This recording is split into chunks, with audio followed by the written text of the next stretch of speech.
माधुरी, वो लोग बच्ची को फिर से पीट रहे हैं। हाँ, आवाजें यहाँ तक आ रही हैं।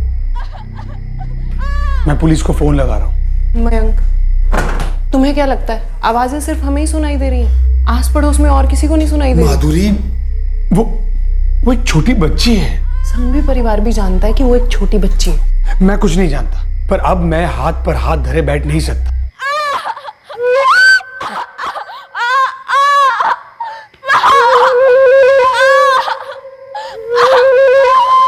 और चुप नहीं रहूंगा। ठीक है, फिर पुलिस को फोन लगाओ।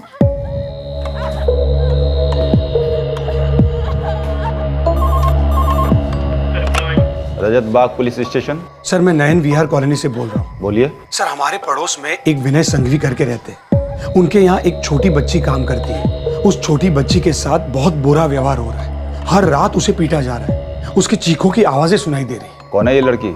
ये सब कब से चल रहा है? सर, लड़की कौन है वो तो मैं नहीं जानता। शायद उसे कहीं बाहर से लेकर आए, पर सर पिछले 4-1 महीने से लगभग हर रात उसकी चीखों की आवाजें आ रही हैं। विनय संघवी नाम बताया ना? जी। एड्रेस? नयन विहार कॉलोनी, बंगलो नंबर 34। ठीक है, हम चेक करते हैं। मयंक, चीखें बंद हो गई हैं।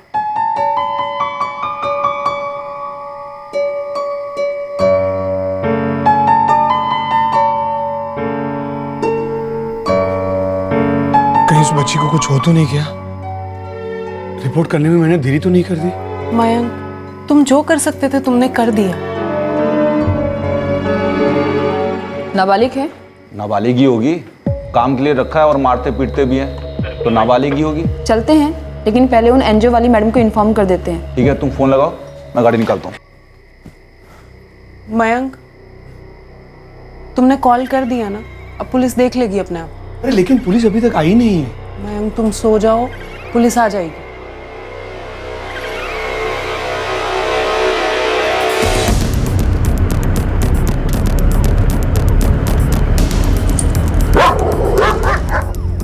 आगे ले, आगे होगा चौंक।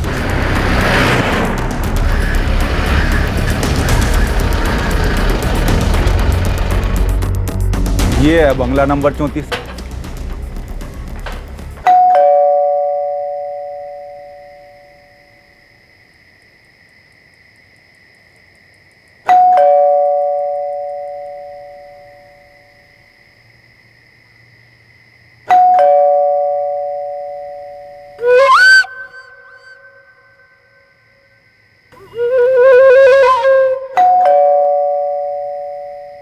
लगता है घर पर कोई है नहीं।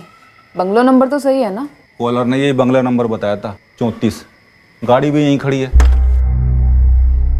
जी। विनय संघवी। जी हाँ। जी, आपके घर में कोई लड़की काम करती है क्या?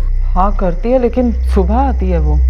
नहीं, मतलब कोई बांधी हुई है काम के लिए, छोटी लड़की। नहीं तो। हमें कंप्लेन आई है, आप उसे बुरी तरह से पीटते हैं। बच्ची के चीखने की आवाजें बाहर आती हैं। क्या बकवास कर रहे हैं आप? चढ़ा बढ़ा कर तो नहीं आए ना आप लोग? पुलिस वाले हैं, तमीज से बात कीजिए। आप भी तमीज से बात कीजिए, नागरिक हैं हम। रात के 12:30 बजे धमक गए, ऊपर से वाहियात सवाल कर रहे हैं। कंप्लेन आई है आपके खिलाफ। नाम विनय संघवी, 34 नंबर बंगलो, नयन विहार कॉलोनी। आप ही है ना? वाह, कोई भी उठकर कंप्लेंट कर देगा और आप लोग आकर सीधा घंटी बजाकर जगा दोगे। हमें चेक करना पड़ेगा अंदर। क्यों चेक करना? और क्यों चेक करने दूंगा मैं? देखिए सर, कंप्लेन दर्ज हुई है और हमें हमारा काम करने दीजिए। अरे कोई भी आपसे कुछ भी कह देगा कि यहाँ ये हो रहा, आप मान लोगे? गलत है ये। वर्दी में गुंडागर्दी कर रहे हैं आप लोग। हम एनजीओ नया भविष्य से हैं। किसी भी माइनर की कोई भी खबर आती है तो हमें चेक करने का ऑथराइजेशन है। आप लोग अगर कोऑपरेट नहीं करेंगे तो हमें हायर अथॉरिटीज को कॉल करना पड़ेगा और हम फिर चेक करेंगे।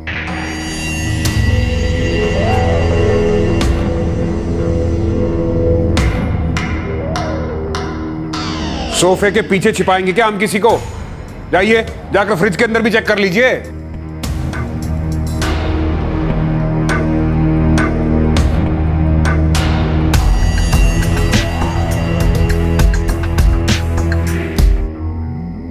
ये क्या कर रही हैं आप? चेकिंग। कुछ नहीं हो बेटे, कुछ नहीं, कुछ नहीं, कुछ नहीं, कुछ नहीं। मम्मा यही है पास में।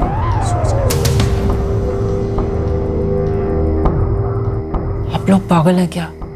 हम हमारे बच्चों को मारेंगे? मैडम, कंप्लेन है हमारे पास और बच्चों के साथ बहुत कुछ होता है। माँ बाप के हाथों भी। अब बताइए, कौन है वो सरफराज जिसने हमारे खिलाफ कंप्लेंट की? Come on, tell me. Sorry sir, उसका नाम नहीं बता सकते, लेकिन इतनी रात को परेशान करने के लिए sorry. What do you mean by sorry? जिसने भी कंप्लेंट की, यहाँ आने के पहले एक बार भी चेक किया आपने कि वो मेंटली फिट है कि नहीं? उसे कोई साइकेट्रिक प्रॉब्लम तो नहीं है जो आवाजें सुनाई देती हैं उसे? चले आए मुंह उठा के। अब आप लोग जाएंगे यहां से? चलते हैं विनय जी, लेकिन तकलीफ देने के लिए फिर से सॉरी। चलो।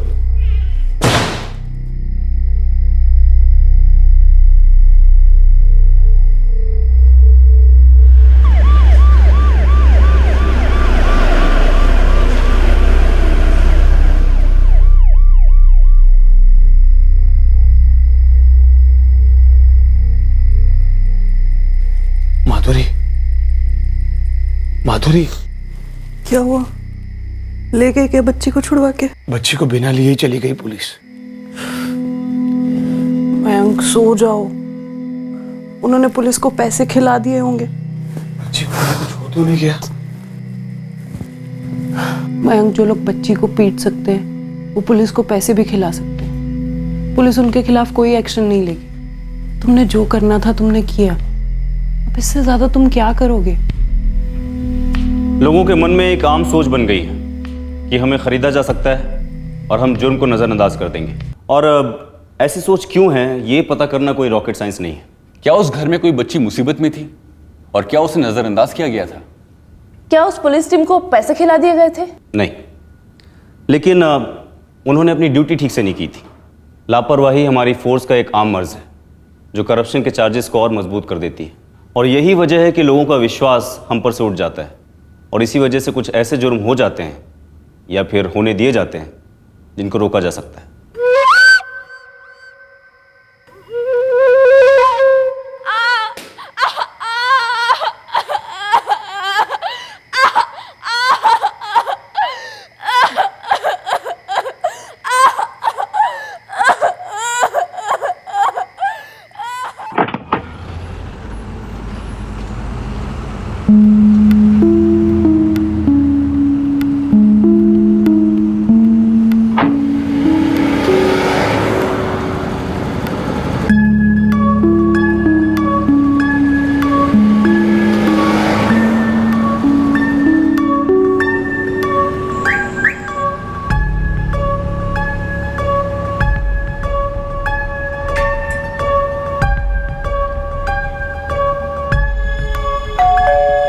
मयंक, अब इससे ज्यादा कोई क्या कर सकता है? कल रात पुलिस जाने के बाद फिर से उस बच्ची की चीखने की आवाज सुनाई दी। अगर उस बच्ची को कुछ हो गया ना तो मैं अपने आप। मयंक, मैंने भी आवाज सुनी, मुझे भी दुख होता है मयंक, लेकिन अब हम दोनों को इग्नोर करना सीखना होगा। सोसाइटी में और भी लोग हैं, सब चुप हैं, सब जानते हैं सांघवी कपल कैसा है, कितने निर्दयी लोग हैं। हम निर्दयी नहीं हो सकते। अगर उस बच्ची को कुछ हो गया तो मैं अपने आप को माफ नहीं कर पाऊंगा कि मेरे सामने उस पर अत्याचार हो रहा था और मैं कुछ नहीं कर सका। मयंक, तुम बिना किसी बात के गिल्ट फील कर रहे हो। हमने तो कुछ किया भी नहीं। वही तो, हमने कुछ किया नहीं, उसी बात का गिल्ट है। सर, आपका नाम क्या है? मयंक अवस्थी। ट्रीटमेंट ले रहे हैं आप किसी मेंटल प्रॉब्लम का? मतलब? विनय संघवी के बंगले का एक एक इंच छान मारा हमने, कोई बच्ची नहीं मिली वहां। लेकिन सर, आपके जाने के बाद मैंने फिर से उस बच्चे की चीखें सुनी थी। देखिए मिस्टर मयंक अवस्थी जी, दिमाग के साथ साथ अपने कानों का भी ट्रीटमेंट करवाइए। उनके घर पे कोई बच्ची नहीं है, बस उनकी खुद की एक बेटी है।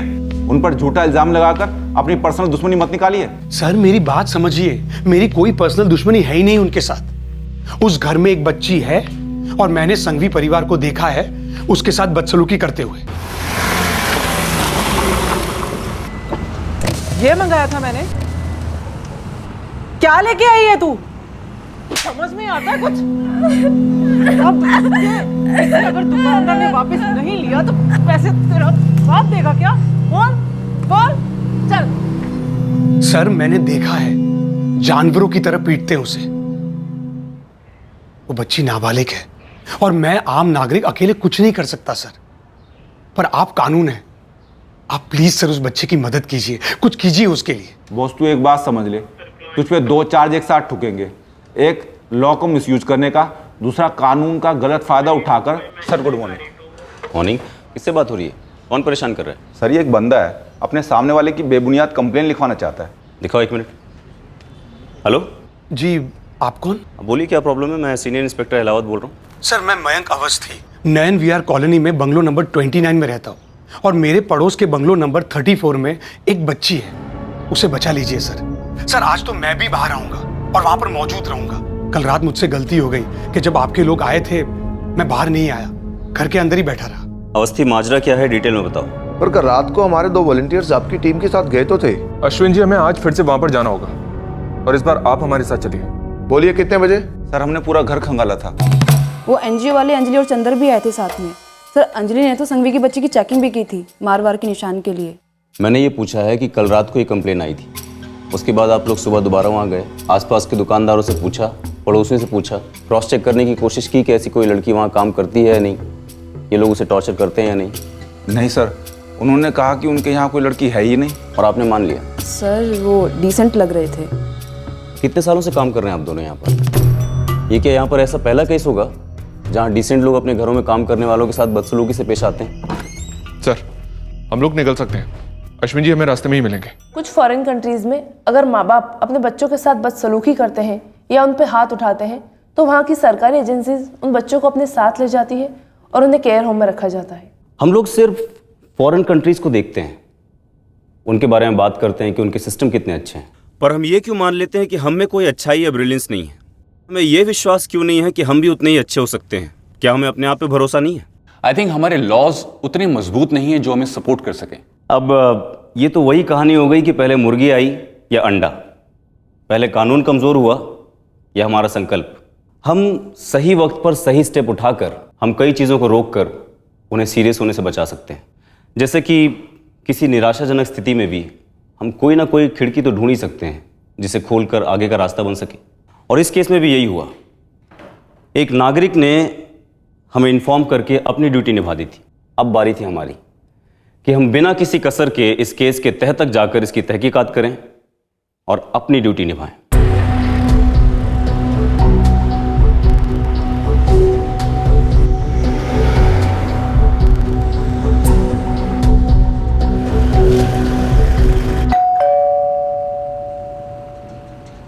तुम्हें नहीं लगता तुम इस सब में कुछ ज्यादा ही इन्वॉल्व हो रहे हो?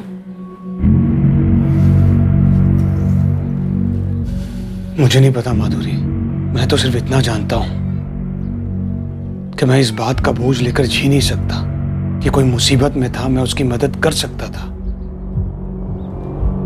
और मैंने नहीं की।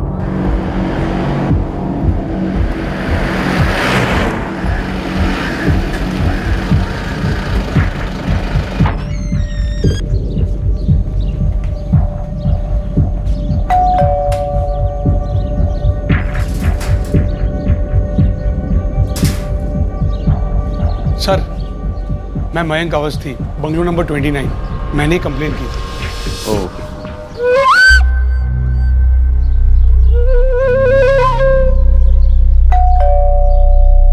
कल रात को भी इतनी ही देर लगी थी दरवाजा खोलने में? जी सर। सर ये तो कुछ ज्यादा ही टाइम लग रहा है।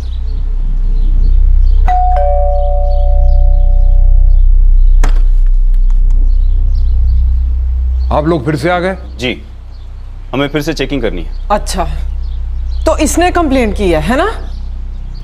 देखिए मैडम, कंप्लेन आई है, हमें आपके घर की दोबारा तलाश लेनी है। Excuse me. एक मिनट, पूरा घर ही टेक ओवर कर लीजिए ना। हम वहां अपने बच्चों को लेकर सड़क पे सो जाते हैं, आप तो भगवान हैं, कुछ भी कर सकते हैं आप। कहीं और से गरीब लड़की लाकर यहाँ प्लांट भी कर सकते हैं, कुछ भी नया तो है नहीं आपके लिए। सर ये आदमी झूठ बोल रहा है, मैंने खुद उस बच्ची को इस घर में देखा है। रात में तो उसे पीटते ही हैं और दिन में भी पीटते हैं, मैंने खुद देखा है, खुद सुना है। सर मैंने तुम्हें पहले भी वार्न किया था ना, दखल मत दो हमारी लाइफ में।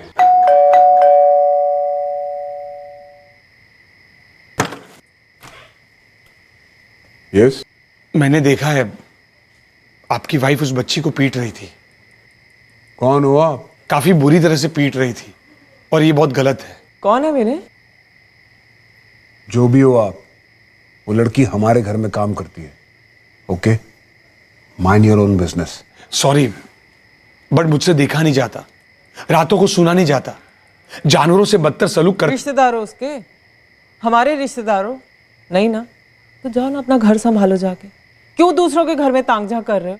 वो आपके घर में खाती है, आपके घर में रहती है, आप पैसे देते हो उसे। वो जो कुछ भी हो, उसे मारना गलत है। अबे ओ महात्मा, अपने घर को संभाल, चल। ये पागल है इंस्पेक्टर। दरअसल थोड़े पागल हम भी हैं। अगर साइड नहीं हटे ना तो साइड हटा देंगे। अरे आप लोग इस तरह जबरदस्ती हमारे घर में नहीं घुस सकते। अरे ये तो पुलिस की वर्दी में गुंडागर्दी कर रहे हैं ये लोग तो। अंजलि, लड़की अगर घर पे है तो उसके कपड़े और बिस्तर कहीं होना चाहिए, ठीक से चेक करो। कल रात को पूरा घर उथल पुथल हो चुका है। मिली कोई लड़की? नहीं मिली। तो आप बता दीजिए कहां ढूंढे मुझसे, कहां छुपा कर रखा उसे? आप पुलिस वाले हैं ना, गो ऑन, ढूंढिए। मेरे बच्चों का कमरा है ये। लड़की के कपड़े और बाकी चीजें कहाँ रखी जाती हैं? कौन सी लड़की? आप एक पागल की बातों का यकीन कर रहे हैं। सर एक्चुअली कल हम सब कुछ चेक कर चुके हैं, कुछ भी नहीं मिला। ये लॉट क्यों है? कीमती चीजें हैं हमारी इसके अंदर। बोली। हमारी ज्वेलरी से आपको क्या लेना देना? अगर ज्वेलरी है तो कुछ लेना देना नहीं है, खोलिए इसे। विनय, अब तो हद ही हो गई। ज्वेलरी क्लोजेट खोलने के लिए बोल रहे हैं ये लोग। इसमें हमारी पर्सनल वैल्यूएबल चीजें हैं, उसमें क्या देखना है आपको? आप अलमारी खोलिए, 2 सेकंड लगेंगे हमें तय करने में कि आपकी पर्सनल लाइफ एक्चुअली है क्या। कैश और सोने के जेवर हैं और कुछ भी नहीं है। सर मेरे पास हैंडीकैम है, हम रिकॉर्ड कर सकते हैं। हम आपकी कोई भी वैल्यूएबल को छुएंगे तक नहीं, आप टेंशन मत लीजिए। आप कौन होते हैं ये बात करने वाले? इन लोगों के साथ ही तो मिले हैं आप भी। आप ये अलमारी खुलवाएंगे ये तोड़वा दूं मैं।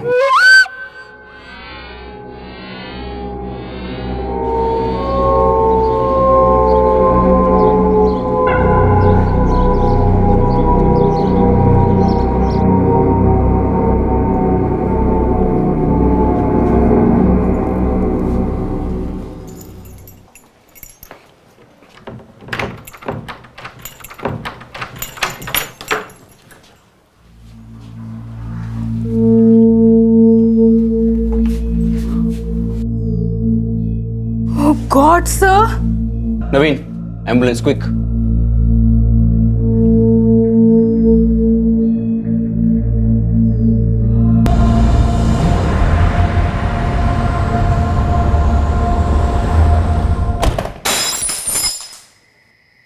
मम्मी क्या हुआ बेटा? कुछ गिरा। मम्मा ने भी सुना। आप सो जाओ, मम्मा देख लेगी। हाँ, सो जाओ।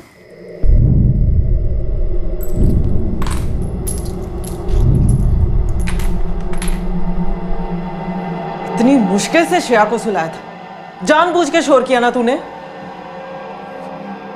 नहीं दीदी, वो गलती से गिलास फिसल गया। फिसल गया मतलब? अब मेरा हाथ भी फिसलेगा।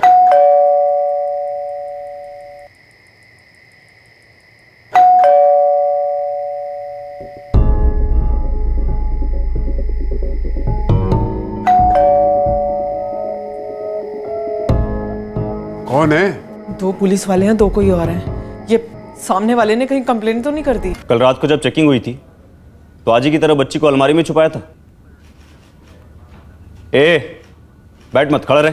तुम मेरे साथ इस तरह तू तड़ाक करके बात नहीं कर सकते इंस्पेक्टर। तुझे रत्ती भर अंदाजा नहीं कि मैं तेरे साथ क्या कर सकता हूँ और क्या करने वाला हूँ। चुपचाप खड़ा रहे। आपको तो पूरी बात पता ही नहीं है। आशा हमारी जिम्मेदारी है, हम गार्जियंस हैं उसके। कल हमारी टीम के आने के पहले उसे पीटा, उसके बाद कबर्ड में लॉक कर दिया, उनके जाने के बाद दोबारा पीटा। इस तरह जिम्मेदारी निभाई आपने अपनी।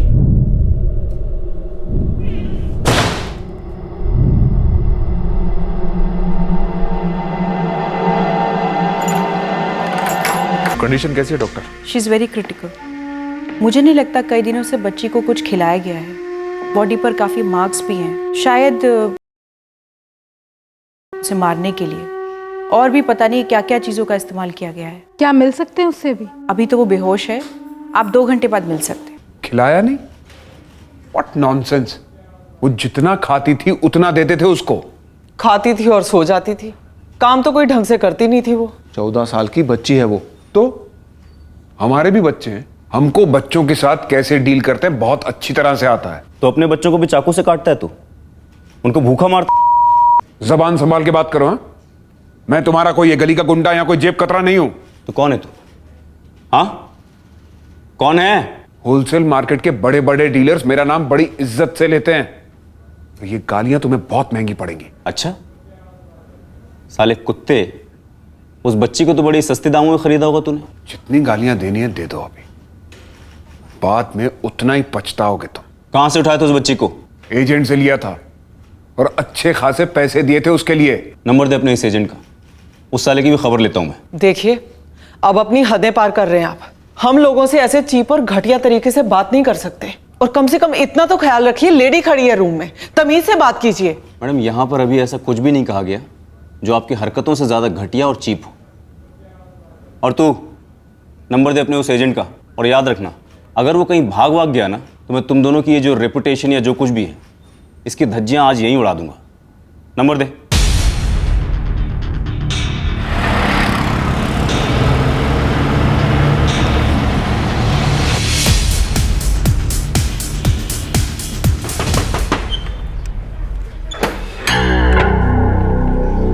जी, अजीत कौशल तू ही है ना?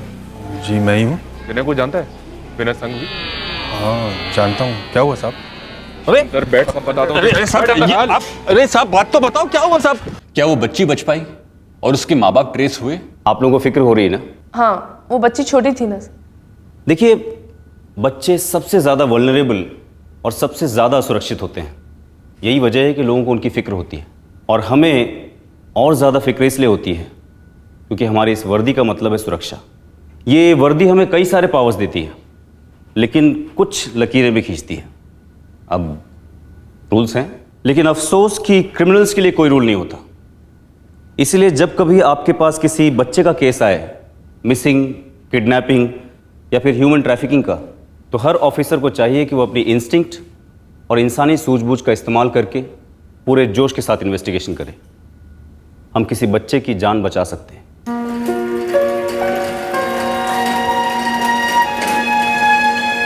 बच्ची बेहोश है पर स्टेबल है। उसके घाव हील हो रहे हैं बट थोड़ा टाइम तो लगेगा। वैसे उसके माँ बाप ट्रेस हुए? उस एजेंट को पुलिस ने पकड़ लिया है जिसने आशा को सांघवी फैमिली को बेचा था। माँ बाप का पता उसी से लग सकता है।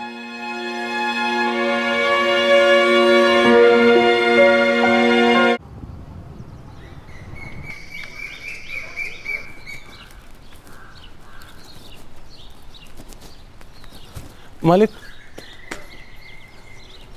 तुम ही रघबीर हो? हाँ मालिक। जल्दी बोलो, काम क्या है? बेरूडी गांव से हूँ मालिक, 3 दिन से यहाँ आ रहा हूँ। आगे बोलो भाई। मालिक, सुना है आप बाहर गांव नौकरी लगवाने का काम करते हैं? हाँ करते हैं। तुम्हें क्या काम है?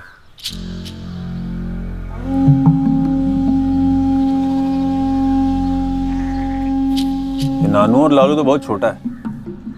तेरा क्या नाम है? आशा, 14 साल की है मालिक। ऐसा घर का सारा काम कर सकती है? खाना, कपड़ा, झाड़ू, पोछा सब कुछ कर लेती है मालिक, और माँ के साथ मकई भी बेचने जाती है। ठीक है, 3-4 दिन में दिल्ली जा रहा हूँ काम से, इसे भी ले जाता हूँ साथ में। पैसा कितना मिलेगा महीने का? साहब रुकिए, साहब रुकिए। उन लोगों ने बच्चे को मारा तो आप क्या मुझे मारेंगे साहब? और नहीं तो क्या तेरी आरती उतारूं मैं? गांव से भोली वाली बच्चियों को बहला फुसलाकर यहाँ शहर में लाकर बेचने का धंधा करता है तू? धंधा करता है? नहीं हूँ साहब, बेचता नहीं हूँ साहब, काम दिलवाता हूँ साहब। विनय सांघवी के घर पे भी काम के लिए रखा था साहब। वो लोग बच्ची से ऐसे पेश आते तो मैं क्या करता साहब? मैंने तो बोला भी था मत मारो बेचारी को, बच्ची। अजीत, ये लड़की काम कम क्रांति ज्यादा करती है। और कल से सत्याग्रह पे बैठी है, कहती है काम नहीं करेगी, घर जाएगी। बच्ची है ना सर जी। मैडम, मैं बात करता हूँ आशा से। काम नहीं करेगी तो पैसा नहीं मिलेगा।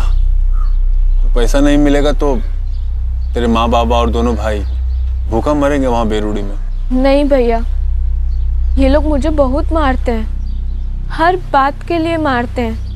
बर्तन ठीक से नहीं धोए उसके लिए भी मारते हैं, कपड़ा ठीक से नहीं धोया उस बात के लिए भी मारते हैं। सनी, श्रेया दोनों बच्चे हैं, मुझे लगा मुझे उसके साथ अच्छा लगेगा, लेकिन वो दूध नहीं पीते, उस बात के लिए भी मुझे ही मार पड़ती है। और अब तो वो भी इन सब की तरह हो गए हैं, जो हाथ लगता है उससे मुझे मार देते हैं। मैं यहाँ काम नहीं करूँगी भैया, मुझे घर जाना है। अरे अरे आशा, बैठ बैठ, यहाँ बैठ। देख आशा, तू अपने घर वालों के बारे में सोच। कितना उम्मीद है उन लोगों को तुझसे।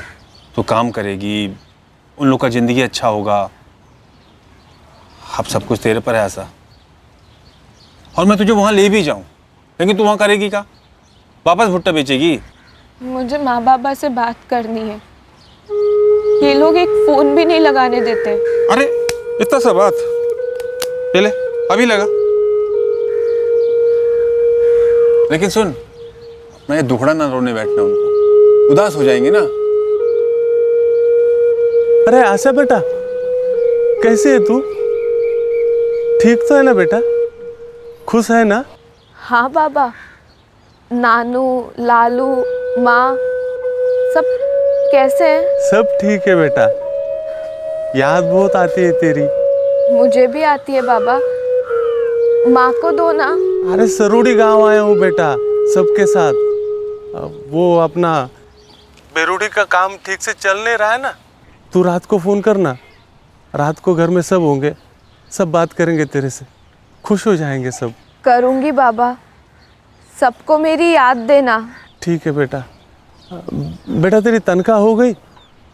यहाँ बड़ी बुरी हालत है, जल्दी पैसे भेज देना बेटा। जी बाबा, जैसे देंगे भेज दूंगी।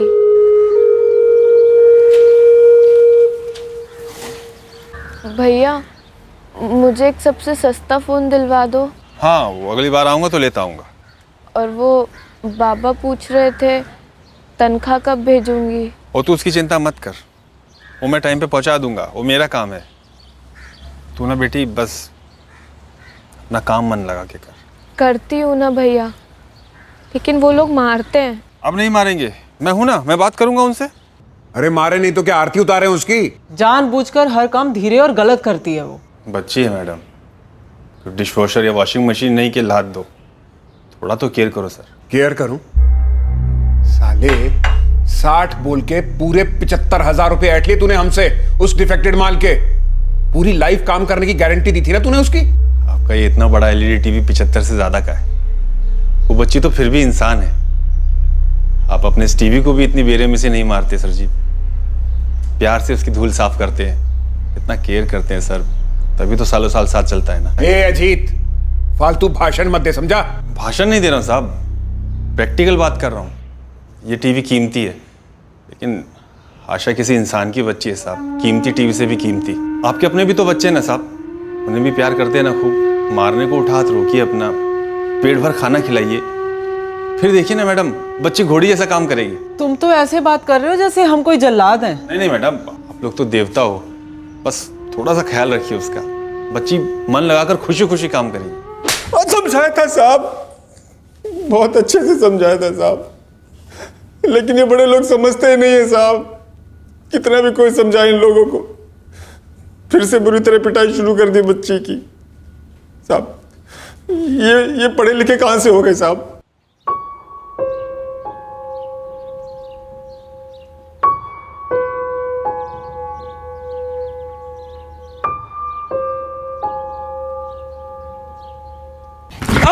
साले, उस बच्ची की वैसी हालत देखकर भी तुझ पर कोई असर नहीं हुआ? हुआ साहब, बहुत असर हुआ।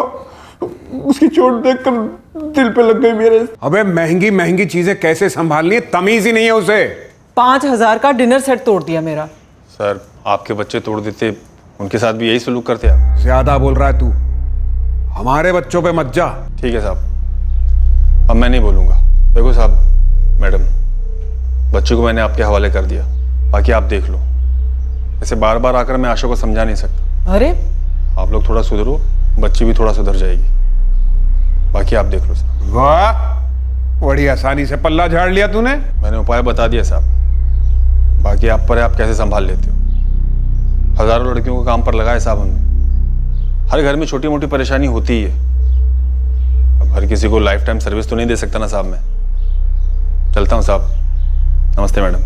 ऐसे चोट लगी दिल पे तेरे, ऐसे चोट लगी तेरे। साले किस चीज का दिल बना है तेरा? उस बच्ची को उसके गांव वापस छोड़ देता या फिर यहां हमारे पास लेकर आ जाता, लेकिन नहीं। पैसा इंसानियत से बड़ा होता है ना, और वो भी दलाली का पैसा। साले लड़कियों की कमाई पर पलने वाले तूने एक ढीला नहीं दिया होगा उसे, सबका सब हजम कर गया होगा यहीं पर।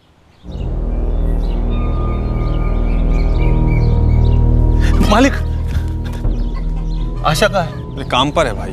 ठीक तो है? ठीक काहे नहीं होगी?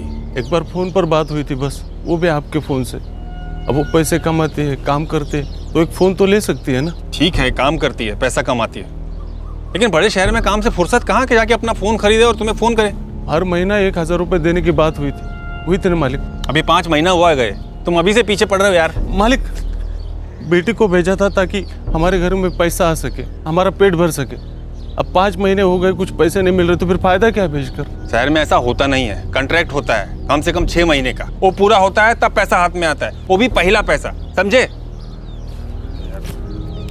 ये लो, तब तक ये रख लो, बाकी बाद में।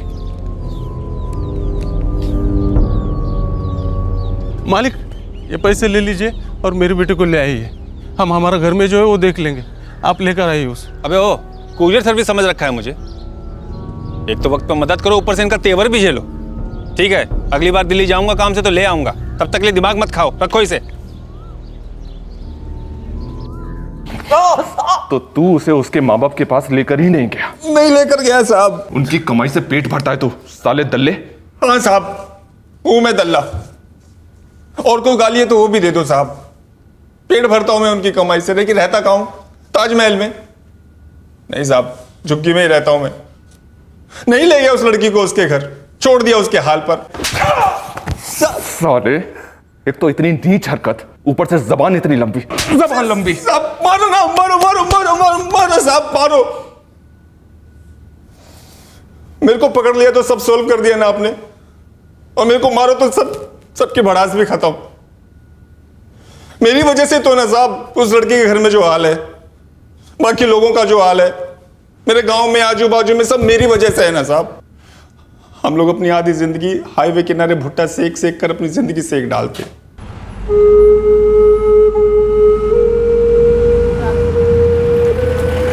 भैया, गरम सिका मकाई ले लो ना, अभी सेका है, ले लो ना। मेरी वजह से ही ना साहब टूरिस्ट जितने आते हैं उतने भी 10 रुपए का भुट्टा 5 रुपए में खरीदने के लिए तोल मोल करते हैं। मेरी वजह से ही ना साहब हम जैसे हालात में लोग पैदा होते हैं, और कई कई तो उसमें मर भी जाते हैं साहब। लेकिन करे तो करे क्या साहब, आगे बढ़े तो कहां बढ़े। ये लड़की आशा, ऐसे कई बच्चे हैं साहब, एक तरफ वहां कोई आगे बढ़ाने के लिए पहुंचता नहीं, स्कूल खोल देते हैं, स्कूल जाओ तो नक्सली धमकी देते हैं। करे तो क्या करें साहब, इधर कुआ उधर खाई। मुद्दा भुट्टा है साहब, वो 5 का 10 मिलने वाला भुट्टा आप जाके खाइए कभी उस इलाके में, और डंडी फेंकिए हवा में, सीधा किसी न किसी आशा को जाकर लगेगा। कितनी आशाएं हैं वहां पर जो निराशा में डूबी हुई हैं। वहां हम कोने में पड़े सड़ते हैं, हमें वहां सड़ाते रखने के तरीके पर PhD की जाती है। यही लोग तय करते हैं कितनी सस्ती है हमारी जिंदगी आजकल के दौर में। हाँ, हमारे जैसे लोगों को कुछ नोटों के हरे पत्ते और पेट भर बिरयानी मिल जाती है 5 साल में एक बार। मैं कोई शौकिया दल्ला नहीं बना साहब। वो लड़की भी शौकिया किसी सेठ के घर में झाड़ू पोछा नहीं कर रही थी, फोकट में मार नहीं खा रही थी। और है क्या साहब, हमें भी अपनी चमड़ी प्यारी है। कौन देखे दूसरा जी रहा है या मर रहा है, दुख हुआ था। लड़की पिस रही है, पिट रही है, लेकिन क्या करता मैं, क्रांतिकारी बनता। अपना पेट संभालने की औकात नहीं, जमीर क्या पालूं मैं। ऐसी बातें करके तू क्या समझ रहा है अपने आप को? क्या नहीं है तू बहुत बड़ा महात्मा है? तू सिर्फ एक दल्ला है साले। ठीक है साहब, मान लिया जो आप कह रहे हो। अब आप बताओ क्या करूं मैं। हमारी बेइज्जती करके आप लोगों का दिल भर गया हो तो हम लोग घर जा सकते हैं। बेइज्जत उन्हें किया जाता है जिनकी कोई इज्जत हो। आप दोनों अंडर अरेस्ट हैं, लॉकअप में डाल दो इनको। 1 मिनट, किस जुर्म में? देखिए, हमारे बच्चों का स्कूल छूटने वाला, उन्हें पिकअप करना है हमें। और फिर हमारा जुर्म क्या है? जिस काम के लिए उस लड़की को घर में लेकर आए थे वो काम ही नहीं कर रही थी। वो किसी काम की नहीं थी, फिर भी उसे खाने के लिए दिया, सोने के लिए जगह दी। नहीं तो दिल्ली की सड़कों पे कहीं भीख मांगती रहती, कोई उठा के ले जाता और गंदे धंधे में डाल देता उसको। आप दोनों के अगर कोई रिलेटिव है तो उनको फ़ोन कर दीजिए, आपके बच्चों को पिकअप कर लेंगे। और हाँ, जिस बच्चे को आपने बेरहमी से पीटा था उसके माँ बाप को आने में अभी भी कम से कम 2 दिन लगेंगे। और हाँ, बच्चे की ट्रीटमेंट का खर्चा आप दोनों देंगे। उसकी सैलरी तो पूरी देनी है, बाकी के जो खर्चे वगैरह हैं, लीगल कॉस्ट वगैरह, वो सब आप पे करेंगे। लूटो भाई, और लूटो। अरे लेके जाओ इनको, ले जाओ। ए, हाथ मत लगाओ, चल रही हूँ ना। पिद्दी सी लड़की के लिए हमें बेइज्जत कर रहे हैं, छोड़ो।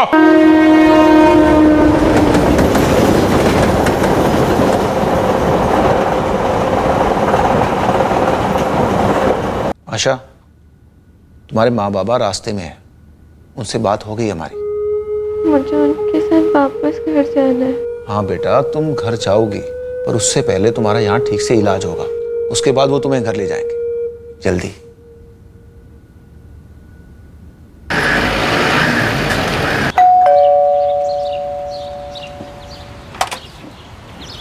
Hello sir. हेलो।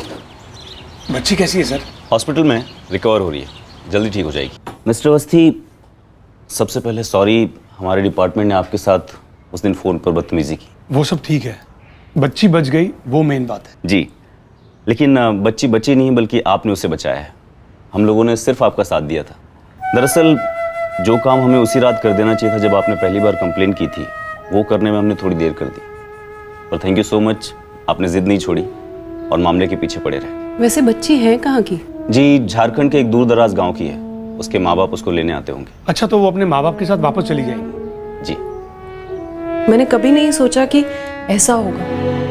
हम लोग कभी कभी अपनी खुदगर्जी में कितना डूब जाते हैं कि दुनिया का कोई गम अपने गम से कम ही लगता है। हमारे लिए वो कोई मायने ही नहीं रखता। चलो ऑफिस चलता हूँ, लेट हो रहा हूँ।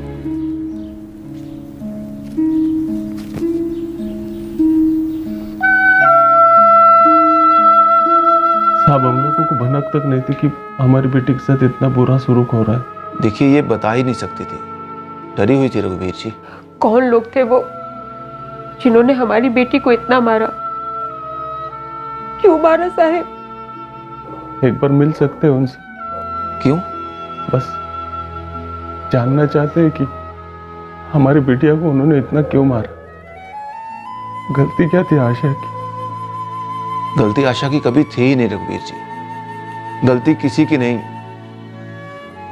पूरे समाज की है। जहां इज्जत और गरिमा पैसों की होती है, इंसान की नहीं। देखिए, हमने आशा से बात कर ली है, उसकी काउंसलिंग भी कर ली है। बाहर के जख्म थोड़े जल्दी भर जाएंगे, पर दिल के जख्म भरने में थोड़ा समय लगेगा। आप लोग इसे घर लेकर जाइए और खूब प्यार कीजिएगा। प्यार से बेहतर कोई भी दवा नहीं है। आशा अपने माँ बाप के साथ अपने गांव लौट गई।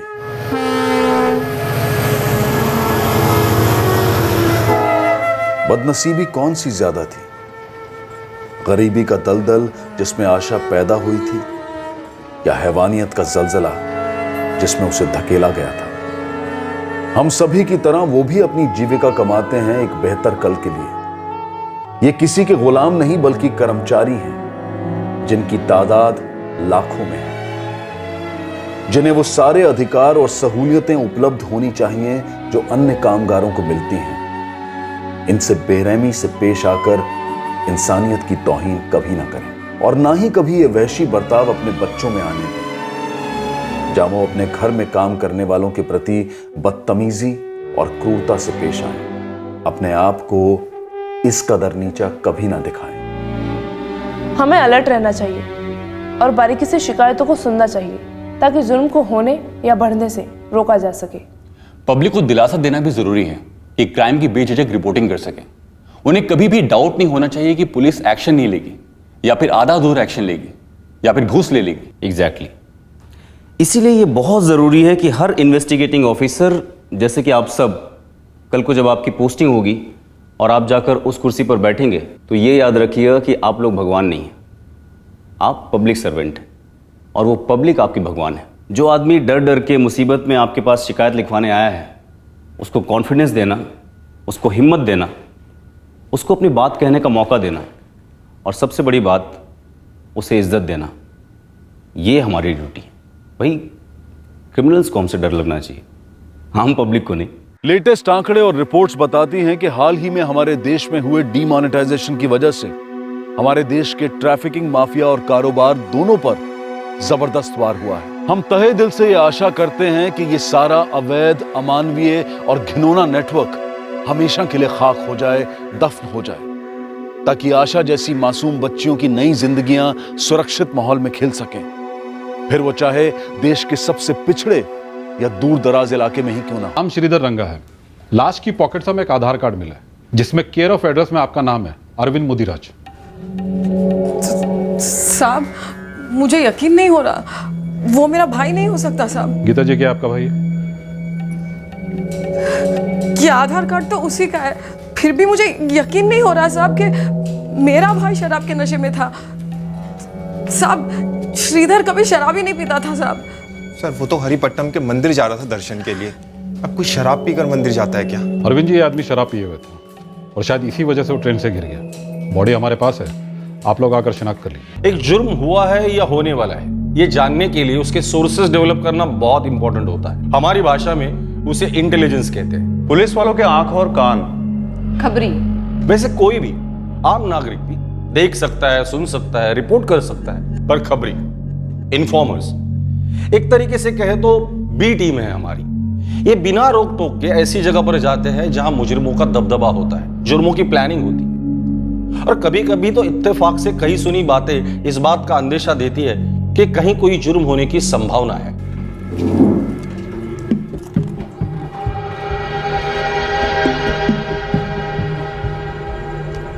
कुछ सुना का क्या मतलब होता है गोविंद? जो भी है डिटेल में बता। डिटेल ही तो नहीं है ना मालिक, बस ऊपर ऊपर से सुना है यहाँ परशुराम के ठेके पर लगता है 2 बंदे कोई कांड प्लान कर रहे हैं। बोला ना पक्का। आसपास की सारी गलियां छान मारी, कहीं कोई सीसीटीवी कैमरा नहीं है। दुकान के बाहर या अंदर कोई छिपाया हुआ सीसीटीवी तो नहीं यार? 2 बार नजर घुमा कर देख ली सब तरफ, कहीं कोई कैमरा वैमरा नहीं है। वो जेसी वाला ठीक नहीं है क्या? बड़ा दुकान है, कुछ तो हाथ लगेगा। वो तो ठंडा पड़ गया, माल ही नहीं है उसके पास। 9 तारीख तक सारा का सारा माल सपाचट किया वाला ठीक रहेगा हम लोगों के लिए। छोटा खिलाड़ी है लेकिन मैं गारंटी दे रहा हूँ उसकी दुकान में 2-3 लाख का माल पक्का मिलेगा। चल ठीक है, एक बुआ और मारते हैं, चलकर हाथ मारते हैं केम पर। जैसी मतलब जैसी ज्वेलर्स हो सकता है मालिक, मुझे इसलिए लग रहा है क्योंकि नोटबंदी के टाइम पे काफ़ी सोना बिक गया उसका। केम मतलब केम ज्वेलर्स हो सकता है, अपनी सब्जी मंडी की जो छोटी सी दुकान है। ये मेन मार्केट वाली सब्जी मंडी? हाँ मालिक, लगता है अभी थोड़ी देर में लूटने का प्लान हो सकता है इन दोनों का। आज रात की बात कर रहे थे। अच्छा, किसी बड़े गैंग के लोग हैं या ऐसे ही? अपने एरिया के गैंग के तो लगते नहीं है, मैं भी इन्हें पहली बार देख रहा हूँ। आप एक रेड मार ही दो साहब जी, क्या पता कोई नया गैंग हो या किसी दूसरे एरिया के वांटेड हो। सर ये कोई बड़े गिरोह के छोटे प्यादे हो सकते हैं। गोविंद को उनके नाम तो नहीं पता पर चेहरे पहचानता है। हम भी मिलते हैं दोनों से फेस टू फेस।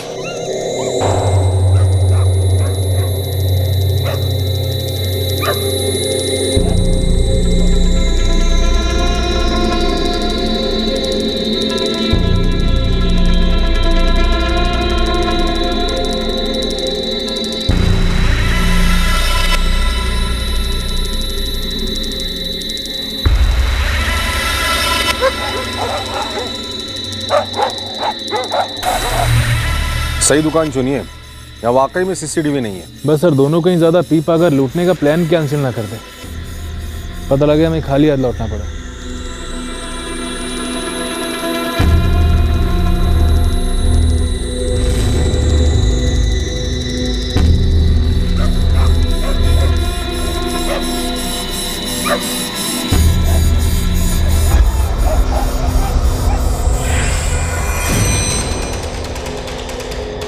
दो बंदे आ रहे हैं। नोटेड। अर्जुन, वेंकट, पोजीशन से। Yes sir.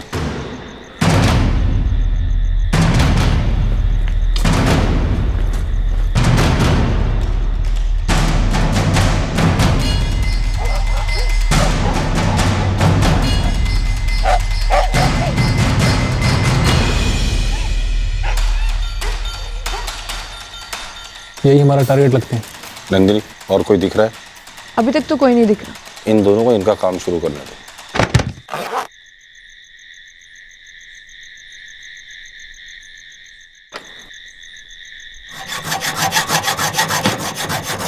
चार्ज।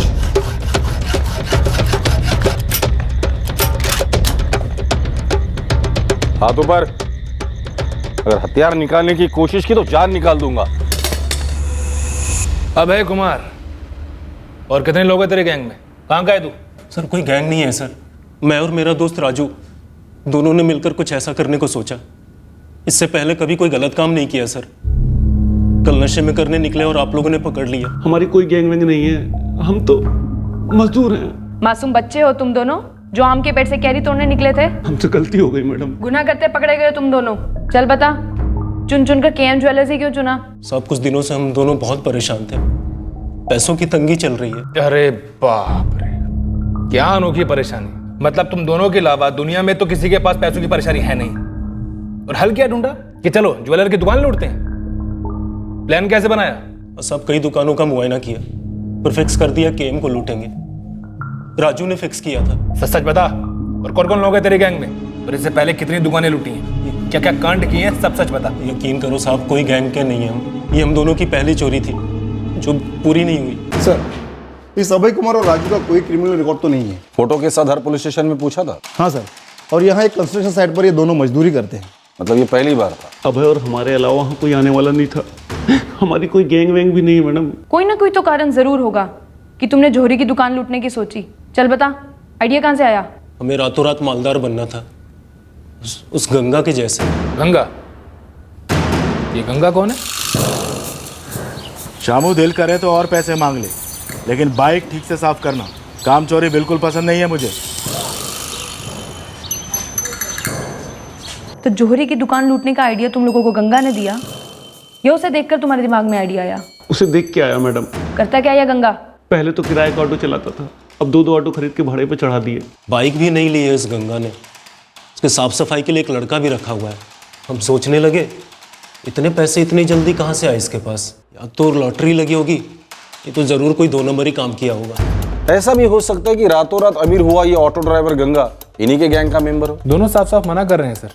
ये गंगा भी उन्हीं की बस्ती का है, मालविका नगर। गोविंद खबरी को इस गंगा के पीछे लगा दो, पता तो चले कि एक मामूली ऑटो ड्राइवर रातों रात अमीर कैसे बन गया, जिसे देखकर ये दो फर्स्ट टाइमर्स कूद पड़े जुर्म की दुनिया में। ऐसा क्या कांड किया था इस गंगा ने जो पकड़ा नहीं गया? ये लो। रुक रुक रुक रुक, चल अंदर, चल चल।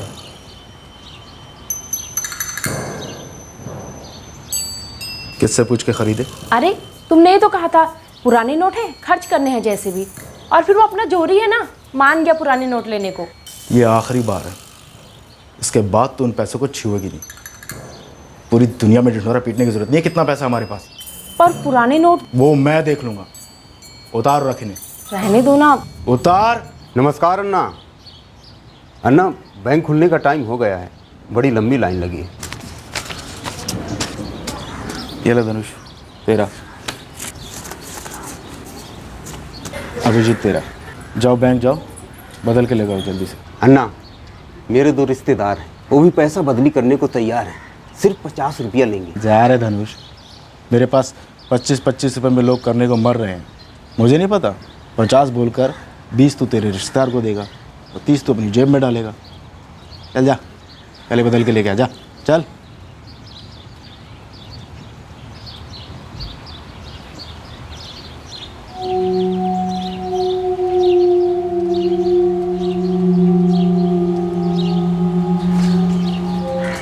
रोज रोज ये मनुष्य शक्ल लेके आना मेरे पास जरूरी है लोकेश।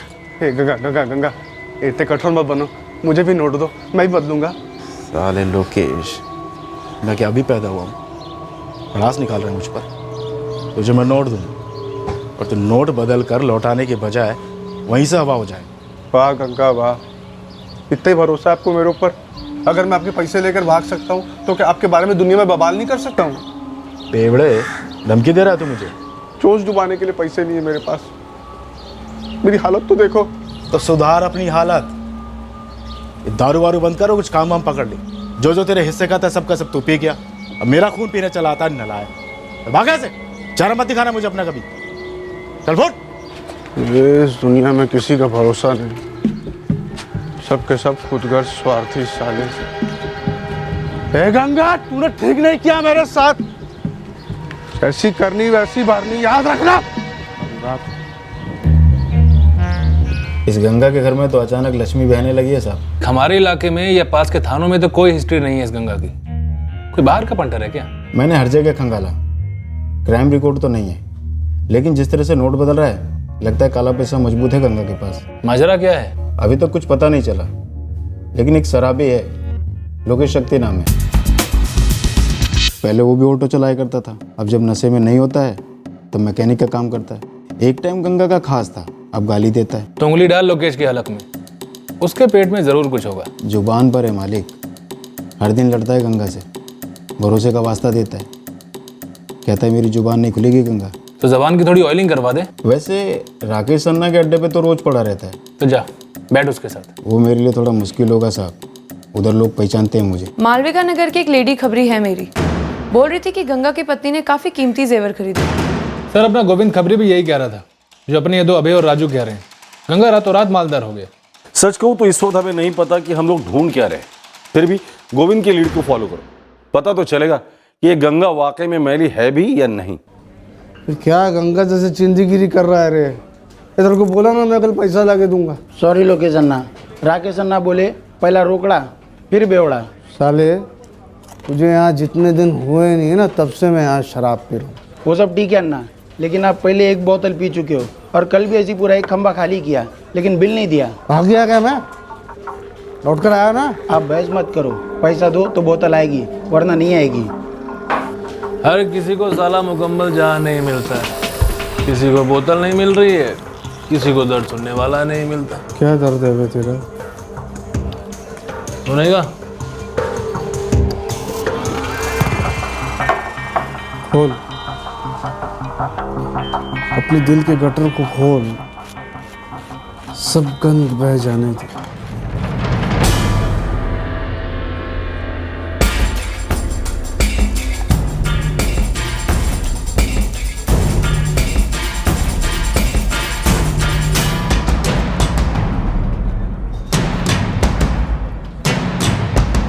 साला कड़की नहीं तो जान ले ली है मेरी। पैसा होने के बाद भी कंगरा। पुराने नोट बदलना ऐसे हो गया है जैसे कोई पहाड़ चढ़ना हो। पता है 4000 के बदले अब बस 2000 के पुराने नोट बदल सकते हैं। पुराना तो पुराना सही, लेकिन तेरे पास 2-4 हज़ार रुपये तो हैं बदलवाने के लिए। इधर तो ना नया ना पुराना, साला एक पैसा नहीं है जेब में। बहुत चीटिंग हुआ मेरे साथ। लोकेश पूरी दुनिया चीटर है। जहाँ मजबूर आदमी दिखा सारे चीटर टूट पड़ते। तू भी तो कुछ बता रहा था ना, क्या किसी ने तेरे पैसे नहीं दिए, क्या नाम ले रहा था वो? गंगा ने ना बहुत गंदा गेम खेला मेरे साथ। क्यों खेला? क्योंकि तू मजबूर था इसीलिए। अरे नहीं यार, मैं मजबूर नहीं था।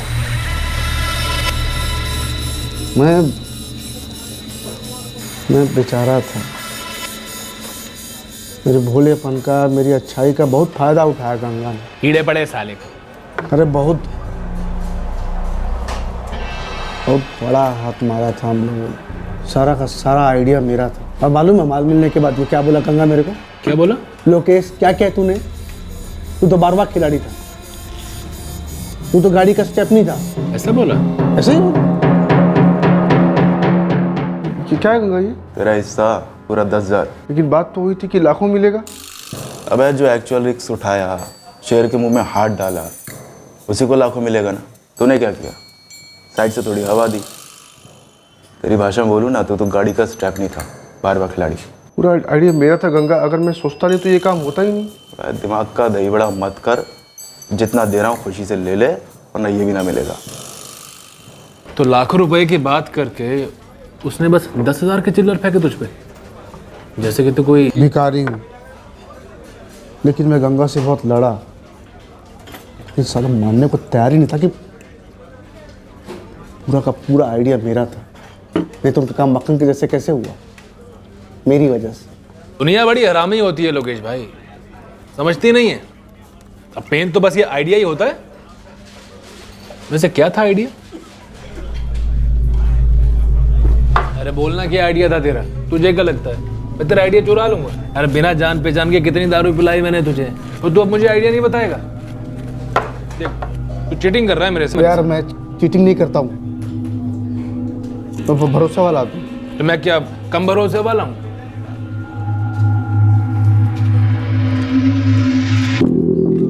ट्रेन होती है ना, ट्रेन, चुक चुक गाड़ी वाली ट्रेन ना, ट्रेन जो पूरी दुनिया को यहाँ से वहाँ लेकर जाती है और कभी कभी ज़रूरत पड़े तो दुनिया से उठाकर भी ले जाती है। क्या क्या मतलब? मतलब कि अगर कोई ट्रेन से गिरेगा तो मरेगा, एक्सीडेंट। हाँ, अगर कोई इतनी तेज ट्रेन से गिरेगा तो बचेगा थोड़ी ना। इसमें आइडिया क्या था? यही तो आइडिया था, ट्रेन से गिरेगा तो मरेगा। तो इसमें आइडिया क्या है? सेम टू सेम, रवि ने और गंगा ने भी यही बोला था। तो आइडिया क्या है इसमें? गाड़ी के नीचे कुछ लेंगे, ब्रिज से गिरा कर डुबोएंगे, या मार कर कहीं जंगल में अगर जला देंगे तब भी कभी ना कभी पुलिस हम तक पहुंच ही जाएगी। कोई और तरीका अपनाएंगे तभी पुलिस पहुंचेगी ना रवि। खेल इसमें है कि किसी भी एंगल से ना लगे कि मर्डर हुआ था। देखो, जो भी करेंगे एक टाइम ही मौका मिलेगा, चांस पे कुछ भी नहीं छोड़ सकते। और अगर सब कुछ सही रहना तो लॉटरी, बहुत बड़ी लॉटरी लगेगी। कुछ और सोचते हैं, तुम लोग भी सोचो कुछ। मेरे पास एक आइडिया है। तेरे पास भी आइडिया है? हाँ, बोल। ट्रेन। ट्रेन? ट्रेन? मेरा आइडिया है ट्रेन। अबे ट्रेन ट्रेन होती है, इसमें आइडिया क्या है? ट्रेन से गिरा देते हैं। अबे ढक्कन, ट्रेन से गिरा देंगे तो क्या सिर्फ एक्सीडेंट माना जाएगा? पुलिस तहकीकात तो करेगी ना। पुलिस एक्सीडेंट की तहकीकात करेगी, मर्डर की तहकीकात क्यों करेगी? जैसे ट्रेन ट्रेन होती है वैसे एक्सीडेंट एक्सीडेंट होता है। और ऐसा तो अक्सर होता है कि लोग ट्रेन से गिर जाते हैं तो पुलिस एक्सीडेंट समझकर फाइल बंद कर देती है।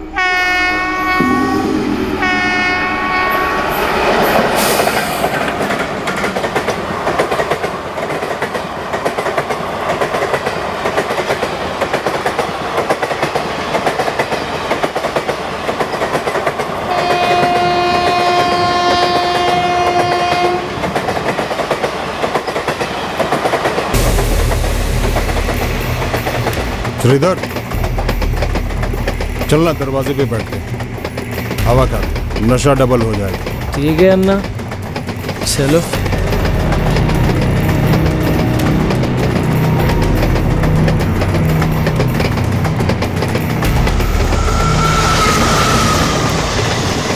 श्रीधर, मजा आ रहा है ना? हाँ रवि अन्ना, बहुत मजा आ रहा है।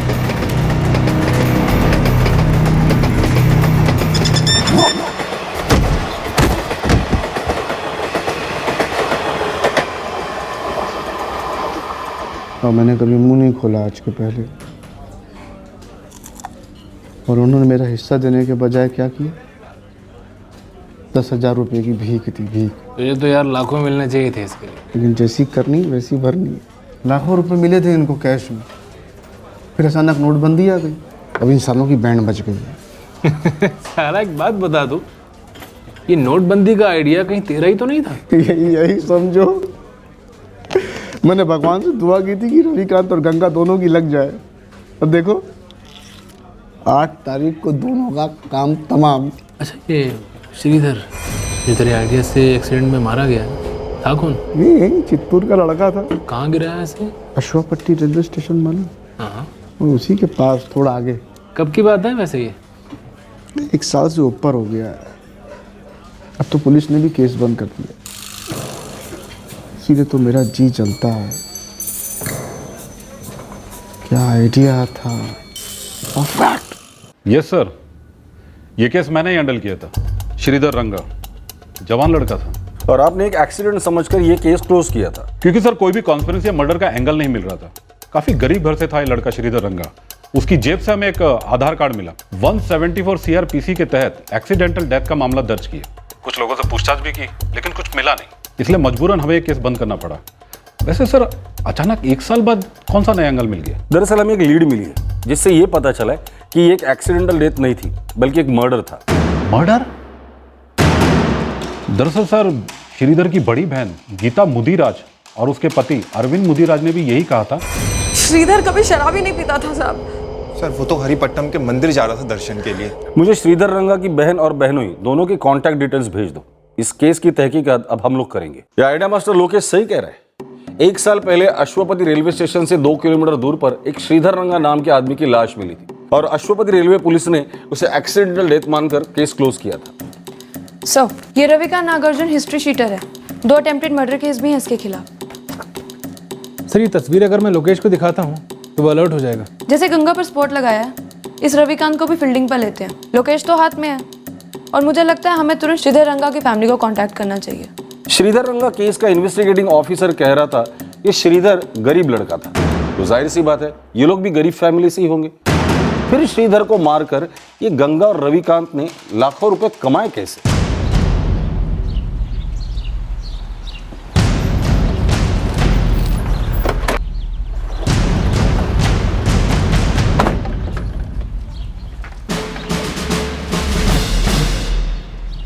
अरविंद मुदिराज मिस्त्री का काम करता था, जानते हो?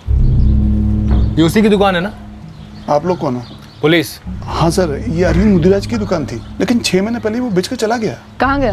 पता नहीं मैडम, लेकिन अरविंद काफी मालामाल हो गया था। एक मिस्त्री एकदम से मालामाल। यहाँ सभी लोग यही कहते हैं कि वो अपनी दुकान और अपना घर बेचकर चला गया। रहता कहाँ था? आप लोग वो उस गली में जाइए। एक गरीब लड़के के मर्डर के बाद मारने वालों के पास लाखों और घर वालों के पास लाखों, आए कहाँ से? और वो भी सिर्फ 6 महीना पहले। तब तो नोटबंदी भी शुरू नहीं हुई थी, जो कि श्रीधर के हाथों लाखों का कैश थमा गया हो और उसको मार के कैश लूट लिया गया हो। सही कह रही है औरत, 6 महीने पहले ही यहाँ किराए पर आई। तो अरविंद और गीता ये दोनों कहाँ चले गए? सच है या झूठ पता नहीं, लेकिन सुना है कि रिवर रोड पे कोठी खरीद ली उन्होंने। कोठी रिवर रोड पर? हाँ मैडम, अचानक उनके पास बहुत सारा पैसा जो आ गया। कैसे? अगर पता होता तो मेरे पास नहीं आता क्या? किसे नहीं चाहिए रिवर रोड पे कोठी? अच्छा, ये गीता का छोटा भाई श्रीधर ये भी उन दोनों के साथ ही रहता था? हाँ साहब, एक्सीडेंट हो गया उसका, ट्रेन से गिर गया। बहुत ही सीधा साधा लड़का था। सब कुछ सीरियस झोल तो है। श्रीधर की मौत होती है और तुरंत सभी लोग लखपति बनते हैं। उसके हथियारे, रिश्तेदार और बहन और बहनोई भी। कोठी खरीदी उसकी बहन और जीजा ने, और गंगा ऑटो ड्राइवर ने 2 नए ऑटो खरीदे, बाइक खरीदी। उसकी पत्नी गहने खरीद रही है और वहीं दूसरी तरफ हिस्ट्री शीटर रविकांत नागार्जुना भी ऐश कर रहा है।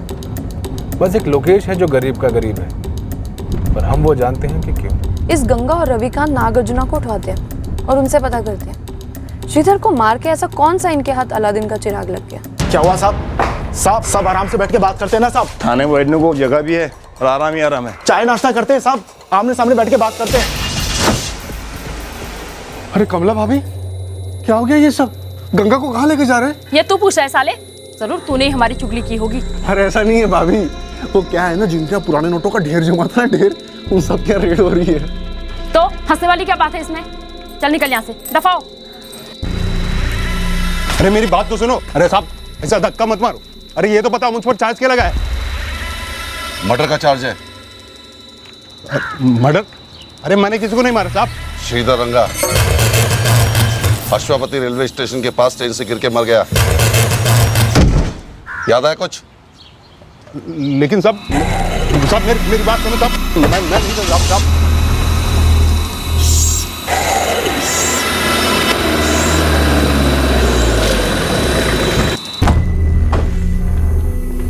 जी अरविंद मुदिराज। हाँ आप लोग? पुलिस। गीता आपकी पत्नी कहाँ है? वो अंदर है, लेकिन बात क्या है सर? बुलाइए, बात करनी है आप दोनों से। गीता, ए गीता।